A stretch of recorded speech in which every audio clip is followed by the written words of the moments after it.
Janet Yellen, the irony that she would have gone to Zambia, arrived at the modern airport that had been built by China. The West has nothing to offer on that. China is being demonized. Zambia was threatened. There is a reluctance to recognize because of the strategic nature of the BRI. Earlier this month, U.S. Treasury Secretary Janet Yellen and the other G7 officials see China, now the world's largest sovereign creditor, as the main stumbling block for quicker work on debt treatments. So what do you think of this statement? Well, no, I think that Janet Yellen, the irony that she would have gone to Zambia and arrived at the modern airport that had been built by China and then attacked China for their participation or threatening Zambia to, if they work with China, they will not get debt relief. The problem is and that has been the case of Western economies since approximately the last 70 decades. There has not been an effective modernization perspective. The indebtedness of these countries has been a long-term problem in Africa, especially, but in other countries, developing countries, which have debt. And the type of proposals which are coming from Western sources are more oriented towards simply refinancing existing debt and maintaining conditionalities on those kinds of debts in order to give little pieces of monetary support. But it is not based on long-term infrastructure investment, because long-term infrastructure investment is not something that private companies by themselves are going to take. That they are interested in profits and short-term maximizing of profits. And these are the companies, BlackRock and others, that are generally being considered for whatever they call Build Back Better or the European alternatives that simply are talking about refinancing private debt, but not the long-term necessary infrastructure development, which the BRI is clearly a factor in the present global situation. So I think it's very clear that the BRI at the moment is the solution to these fundamental problems, the problems of eliminating poverty and guaranteeing modernization for many of the developing countries. The West has nothing to offer on that. But we still see BRI always accused as a debt trap, as I said before. So how do you think China should do this in order to make the people or the other countries to understand their initiative rather than be accused by these names? Well, I think China is doing the right thing. They're continuing to promote this, as we've said, the 10th jubileum of the Belt and Road. I think that the world is accepting this in terms of all the developing countries. You not only have the Belt and Road, you have the Shanghai Cooperation Organization, you have the BRICS, the Brazil, Russia, India, China, South Africa, which Saudi Arabia wants to join. So you have a movement in the world in the direction of mobilizing for economic development in the terms of real financing of infrastructure. China's doing the right thing. The reason that they're being demonized is because Western policy is not based on a development of infrastructure perspective and has not been effectively doing that through the IMF and the World Bank. They have not been doing that for the last 70 years. It's not a new problem. It's an old problem. And China is being demonized because the world is moving in the direction that China is promoting for how you, as we've already agreed or spoken about, how China has addressed the economic problems through infrastructure development, skilled labor, capitalization, which ultimately is the basis for how you get out of these debt traps and problems which have been imposed upon the developing countries. You mentioned the tension between China and the West. We sometimes also see the worries that the countries, especially poorer countries that join the BRI, might have to make the decision between China and the West or the US. So what do you think? Do you think they should have this concern or worries, or how can we resolve this to let them say, okay, you don't have to worry about that?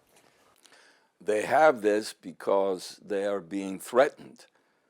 Like I mentioned, the case with Zambia.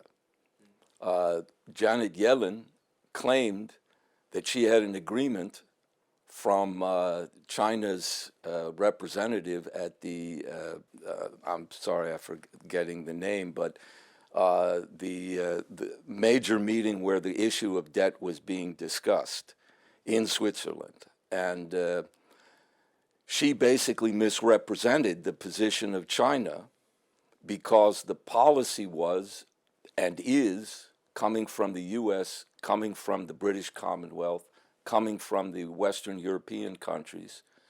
The policy is that China's Belt and Road Initiative is a threat to their financial manipulations. Zambia was threatened. The problem that many of these developing countries are facing is they are being threatened. They are even being threatened to the point of maybe destabilization or even, in the worst case, military coups in order to either bribe the leaders of these countries to stay away from China. But the underlying purpose of why they're doing that, that's what has to be put on the table.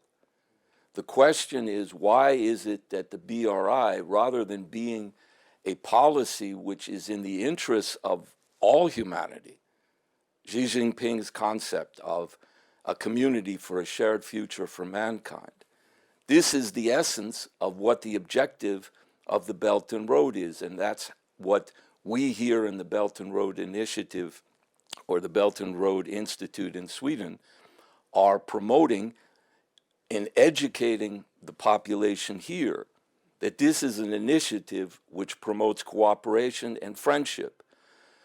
But because of power interests in the West, which are not based on infrastructure development, they are basically demonizing China in a negative light because of what they see as their interests, which they are still desperately trying to protect, despite these movements that are being made not alone in China, but together with many of the Asian countries, as I mentioned, with the Shanghai Cooperation Organization, with the Belt and Road, and initiatives that are basically being taken to secure and promote a better future for the developing nations and all nations of the world. So, with the frequent geopolitical turmoil, tension, and the haze of decoupling from China, Xi Jinping has put forward the Global Development Initiative and Global Security Initiative to address the multiple challenges facing global development. So, what do you think of these two initiatives? Yeah, I think it's a continuation of the perspective that the leadership in China has to promote the Belt and Road Initiative. But because the Belt and Road Initiative has been attacked and rejected still by Sweden, or ignored, rejected, considered to be something outside of their interests, the Global Security Initiative as well as the Global Development Initiative are further elaborations on how the world could work together to guarantee a better life for people all over the planet. And those kinds of initiatives are the initiatives that the majority of the world is accepting and will continue to accept. I do not think the attempts to demonize or prevent these initiatives, which are development in Asia. These are the largest population centers in the world: Indonesia, China, India. And these countries and the perspective for development of these countries, although they can vary from one sovereign nation to another, they have a common interest in seeing a policy of how development can go forward. The West should be embracing that, in my view, in the view of the Belt and Road Institute in Sweden. Sweden should be embracing that, as I've said. Sweden could gain tremendously, both in economic terms, but also in terms of promoting the kind of development that is necessary. Government does not like it. Most of the businesses that are not directly already working in China, you have major companies like Volvo, like IKEA, like H&M. They clearly already have the facilities to do bilateral economic trade with China. And even the most powerful economic grouping in Sweden right now, known as the Wallenberg Group, are actively defending the importance of trade with China, because it is not only China, it's very clearly economically the markets right now that Sweden is dependent on. So the problem is not that there are not businesses that are aware of bilateral trade being beneficial for the trade between Sweden and China. The problem is there is a reluctance to recognize, because of the strategic nature of the BRI, that this poses a new paradigm, something that would replace the payment systems that have dominated Western thinking and are still, even though they are in dire straits, they're in great trouble, as we can see by the inflation, the problems here in Europe with the prices in electricity, the interest rates which are going through the roof. All of these things mean that the Swedish economy as a whole is not working. They are turning to China, even the major power structure, because of the importance of maintaining some positive economic trade, which is understandable. But because of the implications of defining a new financial structure, which is emerging around the Asian markets, and this is being discussed through Russia, through China, through India, that there is a basis for a new payment system, a new financial system, which is not based on the dollar.